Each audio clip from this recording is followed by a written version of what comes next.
guys, welcome to GCN Youth Online Service. Mari kita sama-sama mempersiapkan hati kita untuk memuji dan menyembah Tuhan. Sebelum itu, yuk kita sama-sama baca Mazmur 91. Dalam lindungan Allah, orang yang duduk dalam lindungan yang maha tinggi dan bermalam dalam naungan yang maha kuasa akan berkata kepada Tuhan, tempat perlindunganku dan kubu pertahananku, Allahku yang kupercayai. Sungguh dialah yang akan melepaskan engkau dari jerat penapurung, dari penyakit sampar yang busuk. Dengan kepaknya ia akan melindungi engkau, di bawah sayapnya engkau akan berlindung. Kesetiaannya ialah perisai dan pagar tembok. Engkau tak usah takut terhadap kedahsyatan malam, terhadap panah yang terbang di waktu siang, terhadap penyakit sampar yang berjalan di dalam gelap, terhadap penyakit menular yang mengamuk di waktu petang. Walau 1000 orang rebah di sisimu dan 10.000 di sebelah kananmu, tetapi itu tidak akan menimpamu. Engkau hanya menontonnya dengan matamu sendiri dan melihat pembalasan terhadap orang-orang fasik. Sebab Tuhan ialah tempat perlindunganmu, yang maha tinggi telah kau buat tempat perteduhanmu. Malapetaka tidak akan menimpa kamu, dan tulah tidak akan mendekat kepada kemahmu. Sebab malaikat-malaikatnya akan diperintahkannya kepadamu untuk menjaga engkau di segala jalanmu. Mereka akan menantang engkau di atas tangannya supaya kakimu jangan terantuk kepada batu. Singa dan ular tedung akan kau langkahi, engkau akan menginjak anak singa dan ular naga. Sungguh hati yang melekat kepadaku, maka aku akan meluputkannya. Aku akan membentenginya sebab ia mengenal namaku. Bila ia berseru kepadaku, aku akan menjawab. Aku akan menyertai dia dalam kesakan, aku akan meluputkannya dan memuliakannya. Dengan panjang umur akan kukenyangkan dia dan akan kuperlihatkan kepadanya keselamatan daripadaku. Selamat beribadah, Tuhan Yesus memberkati. Shalom Jecilawi. Sudah siap memuji Tuhan? Sudah siap dong ya? Apa kabar kalian hari ini? Pasti luar biasa ya. Kami mengucapkan selamat tahun baru buat kalian semua. Tahun 2021 harus lebih lagi memuji nama Tuhan dan berapi-api di dalam Tuhan. Yuk, sebelum kita mulai ibadah, kita berdoa dulu yuk. Bapa yang baik, kami datang di hadirat-Mu Tuhan. Kami ingin menyenangkan hati-Mu Bapa. Berkati kami Tuhan Yesus, biarlah lawatan-Mu selalu ada di setiap kami Tuhan. Terima kasih Bapa. Dalam nama Tuhan Yesus kita sama-sama katakan, amin. Musik. Haleluya. Jesus.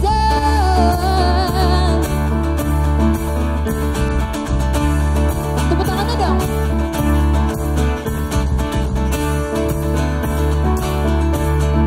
God is fighting for us. God is on our side.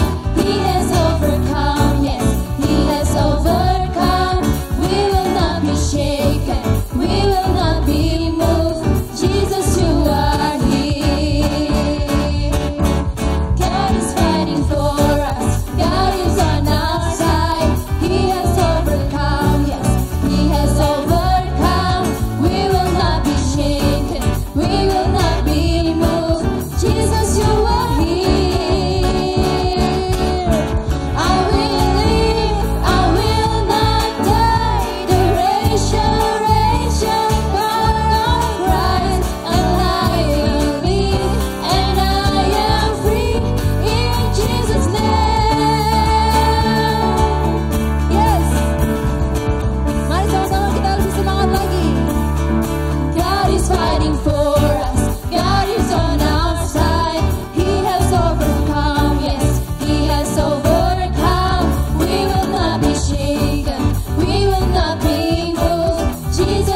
shaken in the name of Jesus. Enemies defeated, and I will shout it out, shout it out. God is fighting for us, pushing back the darkness, lighting up the kingdom.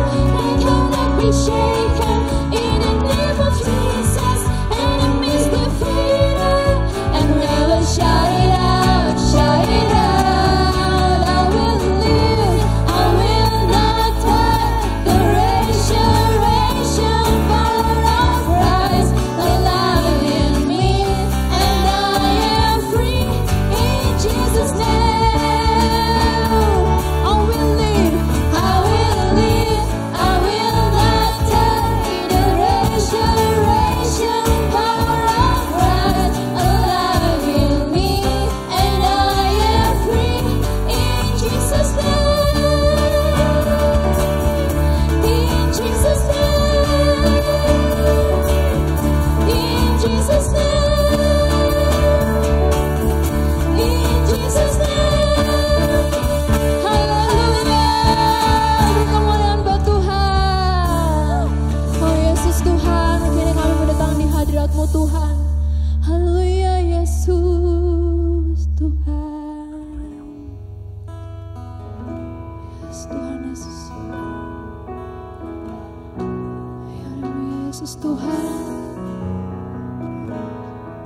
Engkau yang layak ditinggikan, alam semesta, alam semesta melukiskan kebesaran Tuhan.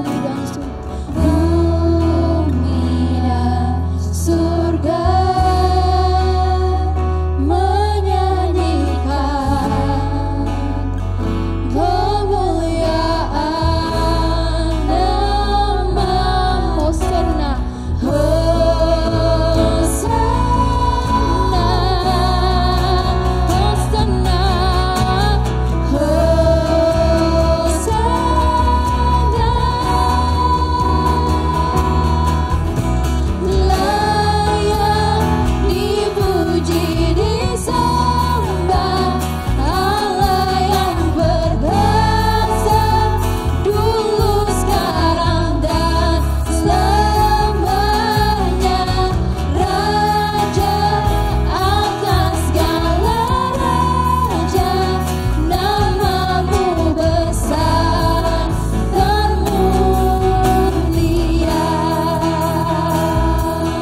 Shalom, saudara terkasih dalam Tuhan, Bapak Ibu yang ada di GBI Lewi, dan semua Bapak Ibu yang sedang menonton tayangan ini. Jumpa lagi dengan saya Dieter Nicholas, dan hari ini saya diberikan tema Hak Istimewa Anak Raja.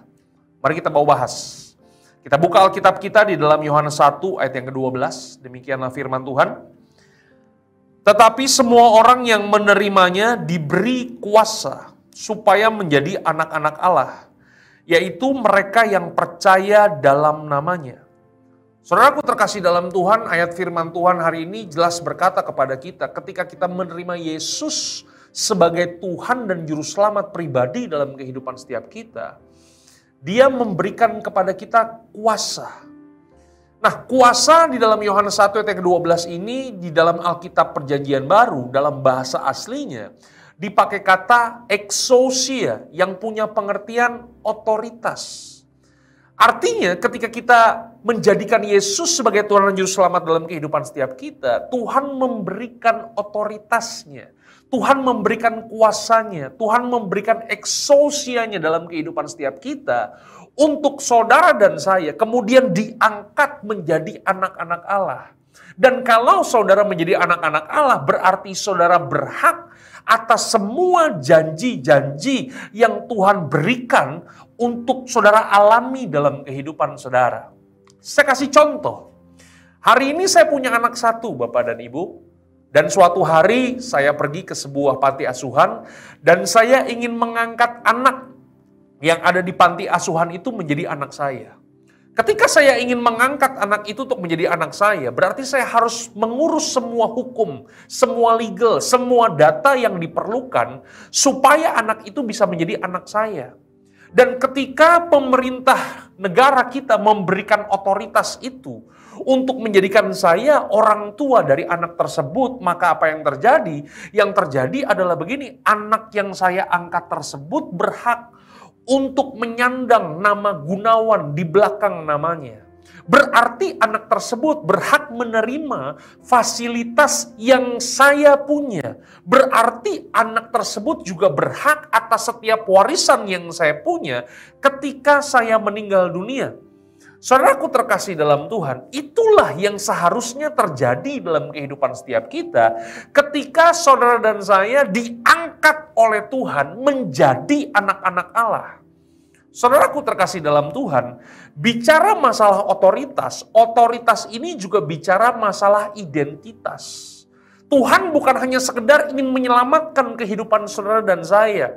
Tuhan bukan hanya sekedar ingin berkorban untuk saudara dan saya. Tapi ketika Dia datang ke dalam dunia ini, Dia lahir, Dia memberitakan kebenaran, bahkan Dia mati di kayu salib. Dia mau supaya begini, saudara diberikan identitas yang baru dalam kehidupan saudara. Alkitab katakan apa? Di dalam Galatia 4, ayat yang keempat sampai dengan ayat yang ke-7, demikianlah firman Tuhan. Tetapi setelah genap waktunya, maka Allah mengutus anaknya. Jadi setelah waktunya tepat, maka Allah mengutus anaknya. Allah mengaruniakan anaknya yang tunggal, yang lahir dari seorang perempuan dan takluk kepada hukum Taurat. Ayat yang selanjutnya dikatakan begini. Ia diutus untuk menebus mereka yang takluk kepada hukum Taurat, supaya kita diterima menjadi anak. Saudaraku terkasih dalam Tuhan, dari ayat ini kita mengerti bahwa ternyata Yesus datang ke dalam dunia ini bukan hanya untuk sekedar menebus dosa saudara dan saya. Saya bukan ingin mengecilkan bagaimana pengorbanan Tuhan di kayu salib. Tapi ayat ini dengan jelas berkata kepada kita bahwa ternyata penebusan itu bukan tujuan akhir Yesus datang ke dalam dunia. Tujuan akhir Dia mati buat kita, Dia menebus kita supaya saudara dan saya, kita menjadi anak. Nah, saudaraku terkasih dalam Tuhan, anak ini penting nih. Siapakah yang disebut dengan anak? Anak ini adalah sesuatu yang diambil dari Bapa. Setuju kan, Bapak Ibu? Makanya kenapa kita memanggil Allah kita dengan sebutan Bapa? Iya kan? Kenapa? Karena begini, karena anak itu berasal dari Bapa. Dan apakah yang disebut dengan Bapa? Bapa dalam bahasa aslinya disebut dengan Abba, yang punya pengertian sumber. Jadi anak itu adalah segala sesuatu yang diambil dari sumber. Jadi ketika Tuhan menebus saudara dan dia menjadikan kita anak, berarti begini, semakin hari hidup kita harus semakin sama seperti sumber kita. Itulah kenapa tujuan kekristenan itu bukan untuk sekedar membuat saudara menjadi orang yang bahagia. Tujuan kekristenan bukan hanya sekedar membuat saudara dan saya hidup nyaman di dalam dunia ini. Ketika dia memberikan kehidupannya kepada kita, tujuan akhirnya supaya saudara dan saya kita punya kualitas yang sama. Kita punya karakter yang sama dengan Bapa kita. Karena Bapa kita adalah sumber kita. Saudaraku terkasih dalam Tuhan. Pertanyaannya adalah, saudara mirip dengan siapa? Kalau hari ini saudara mirip dengan dunia, kemungkinan besar saudara belum ada di dalam Tuhan. Saudara belum menjadi anak-anak Allah. Saudara belum menjadi yang namanya anak itu. Kalau saudara ada identitas anak dalam kehidupan saudara, maka enggak semakin hari seharusnya saudara makin menunjukkan kualitas Tuhan dalam kehidupan saudara. Ada karakter Tuhan yang muncul dari dalam kehidupan saudara. Karena saudara dan saya kita diambil dari sumber. Makanya kalau ada keluarga kita, ada besan kita yang kemudian melahirkan. Kemudian kita datang untuk membesuk dan kemudian kita lihat ayahnya, ibunya mata sipit, rambut lurus, kulit putih. Kemudian kita lihat anaknya kulit hitam, mata belok, rambut keriting. Kira-kira apa yang ada di dalam pikiran kita? Yang ada di dalam pikiran kita adalah yang pertama, anak siapa ini? Yang kedua, siapa bapaknya ini? Betul gak sih? Itu dia.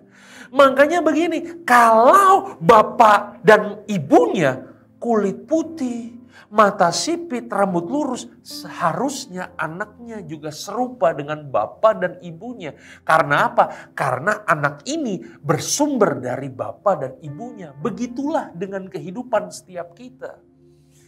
Waktu dia mati buat kita, waktu dia menebus kita, dia menjadikan setiap kita sebagai anak. Dia ingin memberikan identitasnya kepada setiap kita. Itulah yang membuat kita menjadi anak-anak Tuhan yang memiliki pribadi yang kuat. Pribadi yang gak gampang digoncangkan dengan apapun juga. Karena apa? Karena kita tahu siapa diri kita di dalam Tuhan.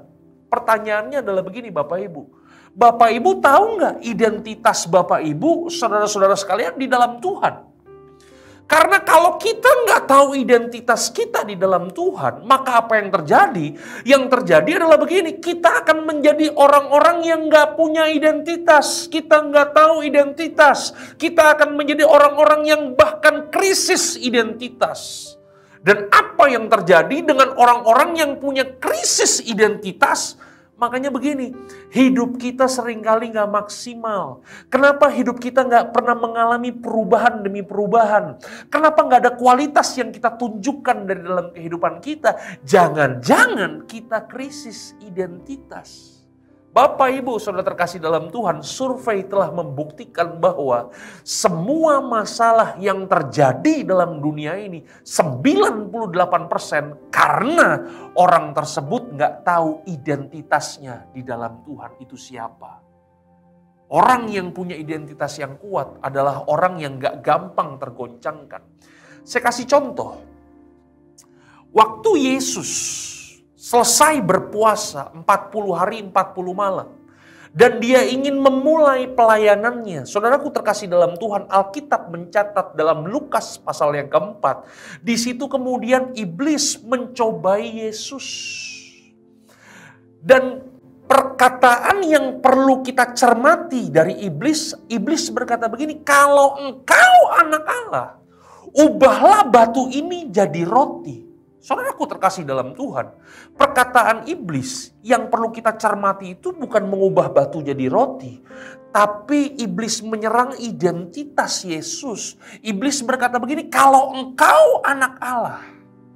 Saya mau nanya kepada Bapak Ibu. Menurut Bapak Ibu, Yesus mampu nggak mengubah batu jadi roti? Jangankan mengubah batu jadi roti. Saya percaya Yesus bisa mengubah batu jadi mobil Alphard. Bisa nggak? Bisa. Kenapa? Karena Yesus. Tapi pertanyaannya adalah begini. Apakah Yesus perlu membuktikan kepada iblis untuk mengubah batu jadi roti hanya untuk membuktikan kalau dia anak Allah? Yesus perlu? Nggak perlu Bapak Ibu. Kenapa? Yesus nggak perlu membuktikan kepada iblis dengan mengubah batu jadi roti. Karena begini, karena Yesus tahu bahwa dia itu sudah anak Allah. Dia nggak perlu buktikan kepada iblis. Bahkan pencobaan itu nggak berhenti sampai di situ Bapak Ibu. Kemudian si jahat ini, si iblis ini membawa Yesus ke bubungan bait Allah. Pertanyaannya begini, kenapa iblis membawa Yesus ke bubungan bait Allah? Karena yang namanya bubungan bait Allah itu adalah tempat keramaian. Kemudian iblis berkata begini, kalau engkau anak Allah, jatuhkanlah dirimu dari atas ke bawah. Bahkan saudaraku terkasih dalam Tuhan, Bapak Ibu, iblis menggunakan ayat firman Tuhan, dia mengutip ayat firman Tuhan. Karena firman Tuhan berkata, ya kalau engkau menjatuhkan diri, malaikat akan menatang engkau sehingga kakimu tidak akan terantuk oleh batu. Saudaraku terkasih dalam Tuhan, pertanyaan saya, apakah Yesus perlu ngeladenin iblis untuk membuktikan bahwa dia anak Allah dengan cara menjatuhkan dirinya ke bawah? Nggak perlu Bapak Ibu. Kenapa? Karena begini, Yesus tahu siapa dirinya di dalam Tuhan. Dia itu udah anak Allah. Dia nggak perlu membuktikan kepada iblis bahwa dia anak Allah. Bapak Ibu saudara terkasih dalam Tuhan, Bapak Ibu bisa lihat ya. Orang yang tahu identitasnya di dalam Tuhan, nggak akan gampang tergoyahkan. Kita akan terus hidup di dalam kebenaran Tuhan. Kita akan terus hidup di jalan Tuhan. Kita nggak perlu buktikan kepada iblis kalau kita anak Allah. Suatu hari selesai Yesus memberi makan 5.000 orang laki-laki. Bapak Ibu, yang diberi makan sama Yesus itu 5.000 orang laki-laki. Belum termasuk perempuan dan anak-anak. Dan apa yang terjadi Bapak Ibu hari itu? Yang terjadi adalah begini. Setelah mereka makan sampai kenyang. Dan sisa 12 bakul. Alkitab mencatat bahwa begini. Mereka kemudian mengejar-ngejar Yesus. Mereka ingin mengangkat Yesus untuk menjadi raja mereka. Pertanyaan saya adalah begini. Apakah Yesus mau diangkat jadi raja sama mereka? Yesus nggak perlu diangkat-angkat jadi gereja. Yesus nggak perlu diangkat menjadi raja atas mereka. Kenapa? Karena Yesus tahu dia itu udah raja. Saudara lihat ya, Yesus nggak perlu diangkat-angkat. Kadang-kadang begini, kita yang mau diangkat-angkat.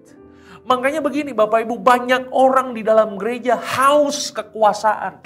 Ada begitu banyak orang di gereja kemudian ribut sana ribut sini. Kenapa itu bisa terjadi? Karena kemungkinan besar mereka itu krisis identitas.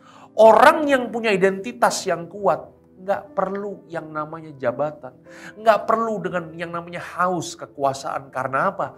Kita kuat di dalam Tuhan. Yang mengerti katakan amin. Waktu Yesus disalib, ada begitu banyak orang di bawah sana. Mereka kemudian berkata kepada Yesus, mereka berteriak, kalau engkau raja, turunlah dari salib, selamatkanlah dirimu, selamatkanlah kami. Saudaraku terkasih dalam Tuhan, apakah Yesus perlu membuktikan bahwa dia adalah penguasa alam semesta dengan cara turun dari salib?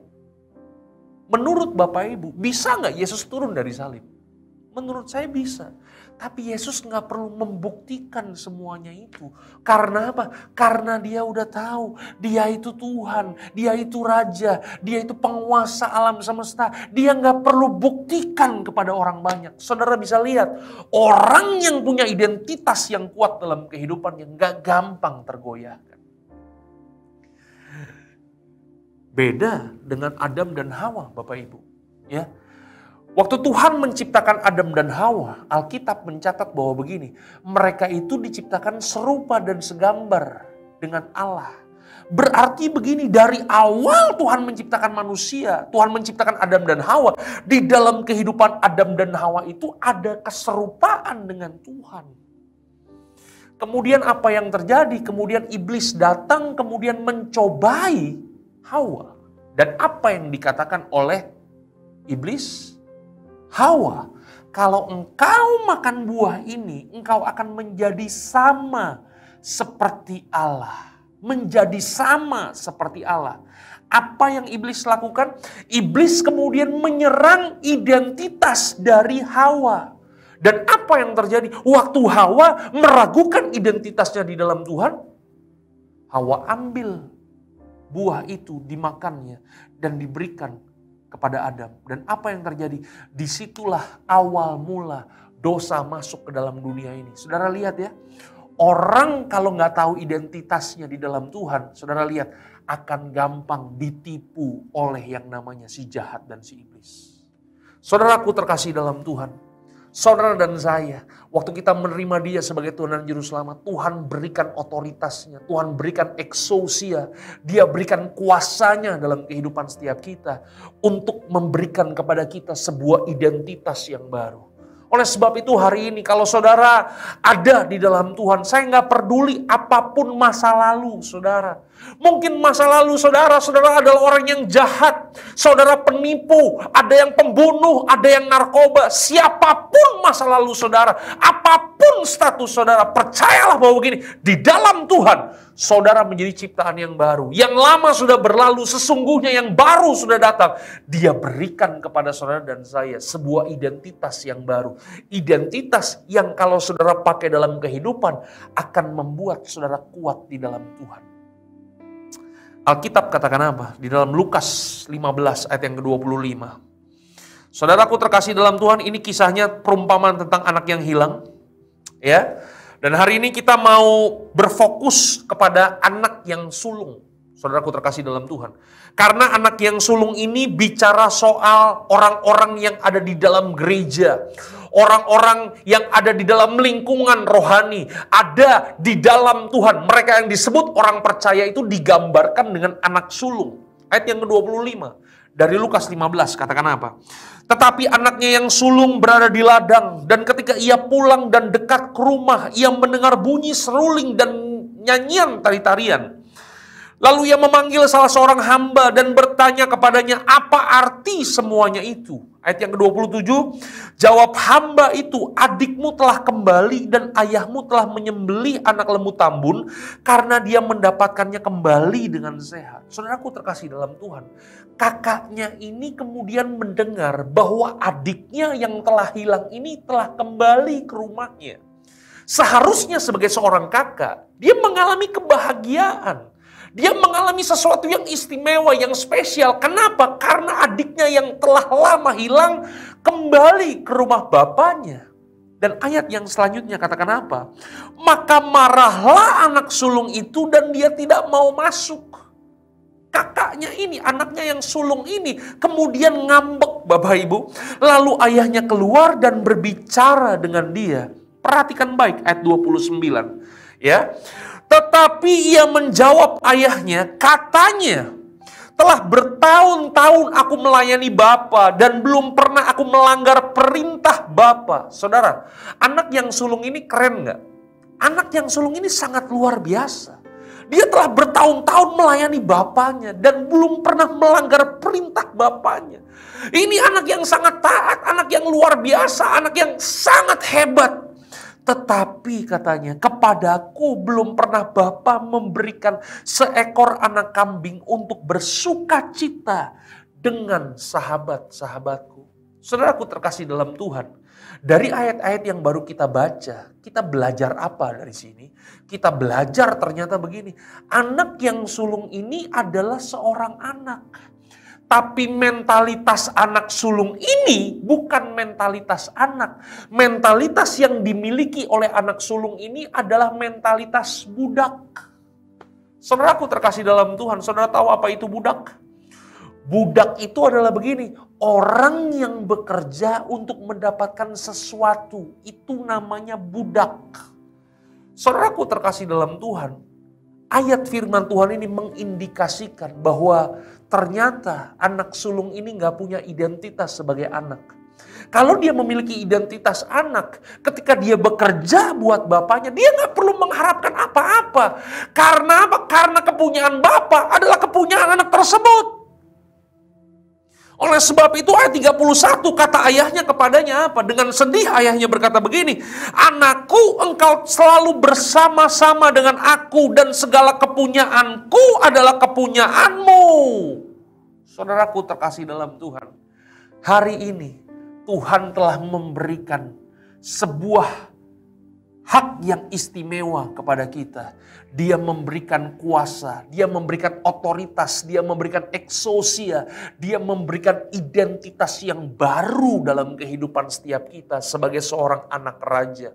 Oleh sebab itu hari ini, buang semua mentalitas yang menghalangi kita untuk semakin serupa dengan Tuhan. Buang mentalitas budak dalam kehidupan saudara. Dan hari ini, mari bersama-sama dengan saya, kita pakai identitas yang baru. Identitas anak dalam kehidupan setiap kita. Karena semua kepunyaan Bapa adalah kepunyaan kita sebagai anak. Tuhan Yesus memberkati saudara. God bless you. Mari kita berdoa. Bapa kami dalam sorga, hari ini kami telah belajar kebenaran-Mu ya Bapa. Biar kebenaran-Mu termaterai dalam kehidupan setiap kami. Hari ini kami mau terima exousia, otoritas. Kami mau terima identitas yang merupakan hak kami ketika kami menerima Engkau sebagai Tuhan dan Juru Selamat. Hari ini Tuhan, biar kiranya kalau ada mentalitas budak dalam kehidupan setiap kami mau patahkan, hancurkan, supaya kami boleh pakai identitas yang baru yang Tuhan siapkan dalam kehidupan setiap kami. Sehingga kami akan menjadi pribadi-pribadi yang kuat di dalam Tuhan. Terima kasih ya Bapa, materaikan firman-Mu di dalam nama Tuhan kami Yesus Kristus. Setiap kita yang percaya diberkati firman Tuhan, sama-sama kita katakan, amin. Tuhan Yesus memberkati saudara. God bless you. Mari kita masuk dalam perjamuan kudus, kita siapkan hati kita. Mari kita berdoa. Kita tahu bahwa perjamuan kudus ini, dengan darah Tuhan Yesus, dengan bilu-biru Tuhan Yesus, segala penyakit kita telah disembuhkan. Dan Kristus telah menebus kita dari segala kutuk hukum Taurat. Silakan kita berdoa.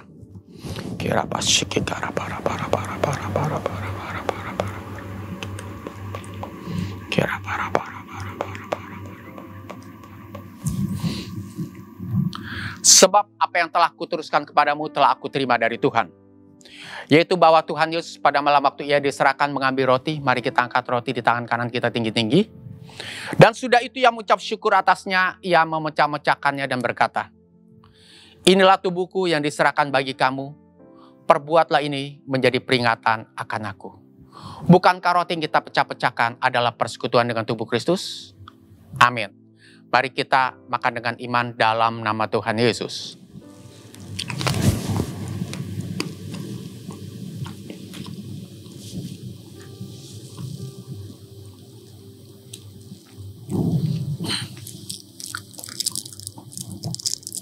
Terima kasih untuk tubuhmu Tuhan Yesus. Oleh bilur-biru Tuhan Yesus kami telah sembuh. Mari kita angkat cawan di tangan kanan kita tinggi-tinggi.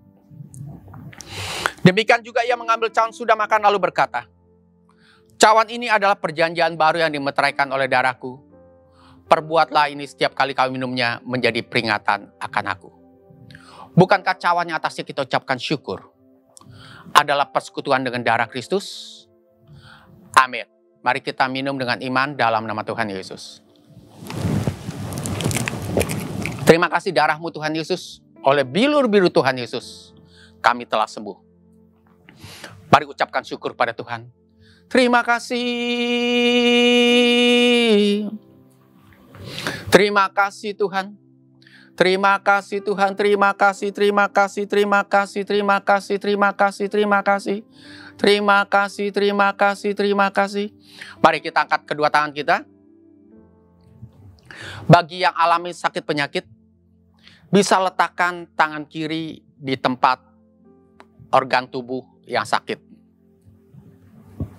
Pada saat ini, kami mengimpartasikan kuasa, otoritas daripada Tuhan Yesus, yaitu dalam nama Tuhan Yesus, dengan kuasa daripada Roh Kudus. Apapun sakit penyakit yang tangan diletakkan pada organ tersebut, baik di kepala, di leher, di pundak, di dada, di perut, di pinggang, di punggung, di tangan, di kaki, kami perintahkan segala sakit penyakit yang ada pada tubuh. Hai sakit penyakit, keluar dari tubuh yang ada dalam nama Tuhan Yesus. Sakit penyakit kami perintahkan keluar dari tubuh yang ada dalam nama Tuhan Yesus. Dan kami berkati organ-organ tubuh tersebut sehat, kuat dalam nama Tuhan Yesus. Kami perintahkan dengan otoritas dalam nama Tuhan Yesus, kuasa Roh Kudus. Hai organ-organ tubuh, jadilah sehat, jadilah kuat dalam nama Tuhan Yesus. Dan mari kita angkat kedua tangan kita. Kami akan berdoa dalam hal keuangan. Diberkatilah setiap yang mengangkat tangan. Diberkati dengan berkat Abraham, Ishak, Yakub, Israel. Diberkatilah keluar masukmu. Diberkatilah engkau di kota. Diberkatilah engkau di ladang. Diberkatilah pekerjaan usahamu. Diberkati lubuk adonanmu. Diberkatilah rekening-rekening bankmu. Engkau akan terus naik, tidak akan pernah turun. Engkau akan menjadi kepala bukan ekor. Diberkati berlimpah, limpah, limpah, limpah. Dalam nama Bapa, Anak, dan Roh Kudus, yaitu Tuhan Yesus Kristus. Amin. Terima kasih Tuhan. Terima kasih, terima kasih, terima kasih, terima kasih. Mari kita angkat kedua tangan kita. Terima berkat Tuhan. Damai sejahtera, perlindungan dan berkat-berkat daripada Allah Bapa. Kasih yang sempurna pada Tuhan kita Yesus Kristus. Persekutuan, penghiburan, dan kuasa daripada Roh Kudus. Yang menyertai dan memberkati kita semua. Mulai dari sekarang. Sampai kita menyongsong Tuhan kita Yesus Kristus di awan permai. Bahkan kekal sampai selama-lamanya. Mari yang telah menerima berkat Tuhan kita sama-sama katakan. Amin. Tuhan Yesus memberkati. Gimana guys firman Tuhan hari ini? Pastinya diberkati kan? Nah, untuk memberikan persembahan jangan lupa scan barcode berikut ini.